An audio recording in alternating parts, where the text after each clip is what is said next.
My encounter with River Mumma. It was a hot summer afternoon when I first heard the tale of River Mumma. I was just a young man back then, working as a fisherman on the Rio Cabra River. Old men in the village would talk about her, whispering about the strange things that happened near the river at night.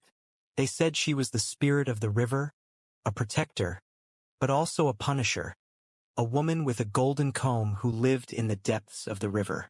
I didn't believe in such stories. I was just trying to make a living, setting my nets and bringing in what I could from the river. But that day something felt different. It was around midday when I first saw it. The water turned this strange eerie green, a color I had never seen before.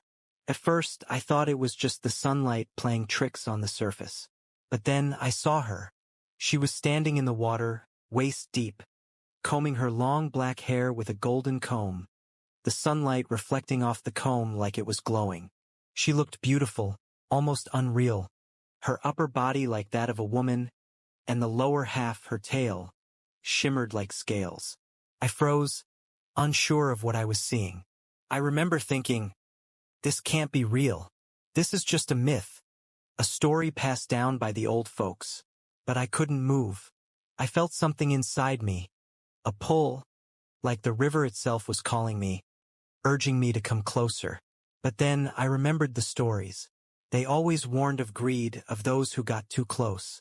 They talked about the golden table, about the men who tried to steal it and were dragged under, never to be seen again. I had heard about it as a child, but I never believed it. Now, standing on the banks of the river, looking at this woman, this River Mumma, I realized just how wrong I was. I felt a cold chill crawl up my spine, and before I could turn to leave, she looked at me. Her eyes, they weren't human. They were dark, deep, and empty, like the river itself. She didn't speak, but I could hear her voice in my mind, soft and distant. Do not take more than you need. It was as if the words were not just for me, but for all of us, fishermen, people who relied on the river to survive. I stood there for what felt like an eternity, unable to move, trapped by her gaze. When she finally turned away, her figure dissolving into the water, I snapped out of it. The river, once calm, now began to churn. The water was rising, like something was angry beneath the surface. I quickly turned and ran back to my boat, my heart pounding in my chest. The river felt alive, almost like it was warning me, punishing me for my disrespect. That night I had a dream. I was back at the river, and River Mumma was there again, this time standing on the riverbank, her golden comb in hand.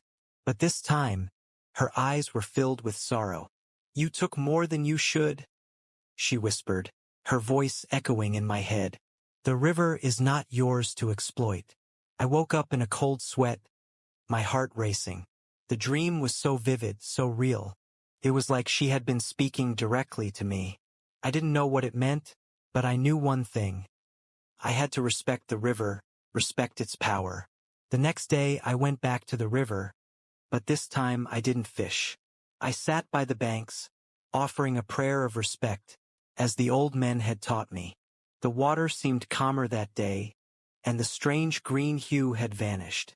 To this day, I don't know if what I saw was real, or if it was just my mind playing tricks on me. But the feeling, the chill that crept up my spine when I saw her, the sound of her voice in my mind, it was as real as anything I've ever felt. I know now that the river is sacred, and River Mumma, she's not just a story. She's a warning. And if you ever find yourself by the Rio Cabra, or any river for that matter, remember, respect the river or it may come for you.